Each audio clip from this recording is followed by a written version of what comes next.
America అధ్యక్ష ఎన్నికలు సమీపిస్తున్న కొద్దీ డెమోక్రటిక్ అభ్యర్థి కమలా హారిస్ కు రిపబ్లికన్ అభ్యర్థి ట్రంప్నకు మధ్య మాటల యుద్దం జరుగుతోంది. పోటాపోటీగా ప్రచారాలు చేస్తూ పరస్పరం విమర్శలు చేసుకుంటున్నారు. అరిజోనా రాష్ట్రంలోని డగ్లస్ లో యుఎస్ మెక్సికో సరిహద్దు ప్రాంతాన్ని తాజాగా కమలా హారిస్ సందర్శించారు.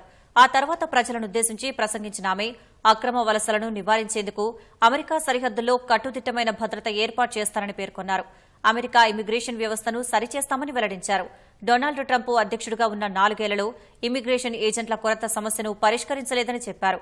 విదేశీయులు దేశంలోకి ప్రవేశించడానికి ఎటువంటి చట్టబద్దమైన మార్గాలను రూపొందించలేదని దుయ్యబట్టారు. కమలా హారిస్ వ్యాఖ్యలపై రిపబ్లికన్ పార్టీ అధ్యక్ష అభ్యర్థి డొనాల్డ్ ట్రంప్ మండిపడ్డారు. 4 ఏళ్లుగా సరిహద్దు వద్దకు వెళ్లని హారిస్ కు ఎన్నికల వేళ అక్రమ వలసల సమస్య గుర్తొచ్చిందా అని ప్రశ్నించారు. హింసాత్మక మూకలు అమెరికాలోకి ప్రవేశించి హత్యలు, అత్యాచారాలు చేస్తున్నా హారిస్ పట్టించుకోలేదని అన్నారు.